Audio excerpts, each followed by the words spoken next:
Virginia Governor Ralph Northam came very close to being expelled from the Democratic Party for the possibility that he wore blackface decades ago.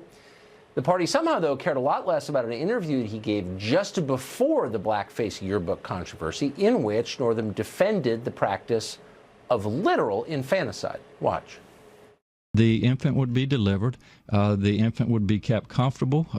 The infant would be resuscitated if that's what the mother and the family desired. And then a discussion would ensue between the physicians and the mother. Keep in mind that Northam wasn't some confused layman. He's a pediatric physician. He knew exactly what he was saying.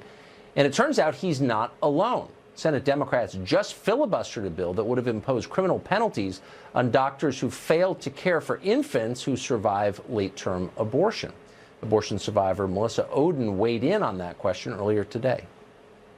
I survived a failed saline infusion abortion back in 1977 that was meant to poison and scald me to death. From the outside in, I actually endured that procedure over a 5-day period. My biological mother's labor was induced with the intent of me being expelled from the womb as a deceased child, and accidentally, I was born alive. The Democrats who voted last night against this bill really showed us that they're willing to sacrifice lives like mine to keep abortion on demand right there. Pretty stunning interview. It played earlier on Fox and Friends. It's the only channel that would play it, and I'm glad we did. Tammy Bruce is president of Independent Women's Voice, and she joins us tonight. So, Tammy, what's interesting is that this vote took place against the backdrop of a much broader health care debate. So Democrats are, in effect, arguing for health care for all, except for children who survive abortion. How does that argument work? Yeah, look, obviously it doesn't, but it is informative, isn't it? These same people who want government to control our health care, to be the only resource for insurance and the decisions of who gets health care, can't even find it in their hearts to save a born child. That's who now say that they are the ones who are superior to us, who should decide all of our health care. That's on one point.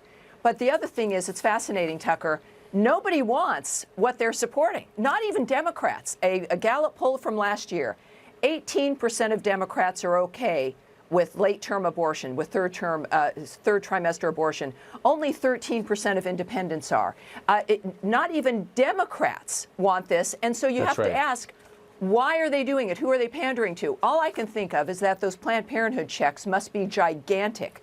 So they are willing, for money and for their position, for their job, to stop a bill that is the simplest thing in the world that all of us agree with. That if there's a child that needs health care, that we attend to that child. They can't even do that. That is why Americans are rejecting the status quo and this process, and that it's all beyond words, which does not happen very often. It is so No, but appalling. you're right, because you make the point that this is not an abortion debate. No, it's a debate of whether to provide health care to a child. Yeah, and look, 80% of Americans agree with the Roe versus Wade limitation, certain circumstances to 12 weeks, and then support craters. Nobody is 80% is like, okay, but this is not about abortion. This is something very different, and it speaks to also the Alexandria Ocasio-Cortez dynamic of like, well, maybe you shouldn't even be having children. This is the mind of these individuals. A person on my blog had noted very cleverly that at least now maybe we wouldn't have to worry about that free tuition if the Democrats get their way, because no one will be there to go to college. Why am I laughing? It's so ghoulish. It's ghoulish, but this is important for the American people to realize. This is not all roads leading to Rome. This is for those of us who are Democrats and have identified as pro-choice. And this is the other thing that's happened in the last month, Marist poll. Last month, pro-choice identified 55%, pro-life 38%.